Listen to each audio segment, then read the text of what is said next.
The Spurs are keeping an eye on the Thunder. The Spurs are back in Oklahoma City tonight for a pivotal Game 5 in the Western Conference Finals. The series is tied up right now. We've got team coverage tonight, but first we'll check in with Nate Ryan, who is courtside in Oklahoma City. Nate?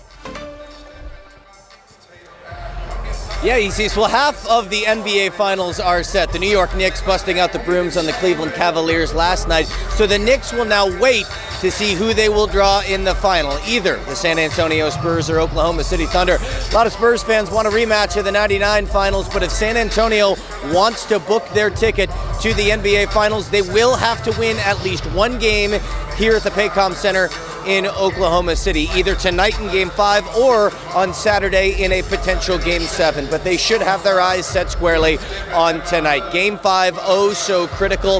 How could it not be? In NBA history, in a best-of-7 series, when a series is tied up at 2, the winner of Game 5 goes on to win the series 82% of the time. Illustrates just how important tonight's contest is. Now, Oklahoma City, right, they've got playoff experience. They're the defending champions. Last season, in their playoff run, they had 2 instances in which they won a Game 5 here on their home floor when this series was tied up at 2, both in the Western Conference semifinals against the Nuggets and then in the NBA Finals against the Indiana Pacers. That's the rub, right, on San Antonio. This team doesn't have enough playoff experiences, but they've showed everybody in the basketball world that they're more than up to the task of coming up here and getting a road win. Yeah, this is the biggest game of the season right here tonight.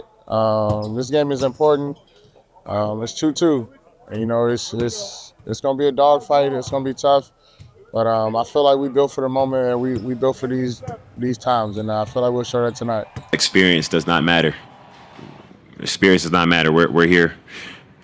We've had all the experience we've needed this regular season, and we're going to keep proving everybody wrong. Whatever they got to say, it really don't matter. We're here now, and we'll see OKC. Yeah, a growing sense of optimism around the Spurs. Series started out with injury concerns with San Antonio, right? De'Aaron Fox did not play in the first 2 games in this building. We'll talk about that in a few minutes. But on the Oklahoma City side, potentially down 2 starters. A.J. Mitchell has already been ruled out with a calf strain. He's one of the team's best perimeter defenders. And their second all-star, Jalen Williams, who has not played in games 3 or 4, still listed as questionable, but dealing with a hamstring injury that has hampered him all season long. If both of those guys cannot go tonight, Spurs have to be feeling a lot better about their chances.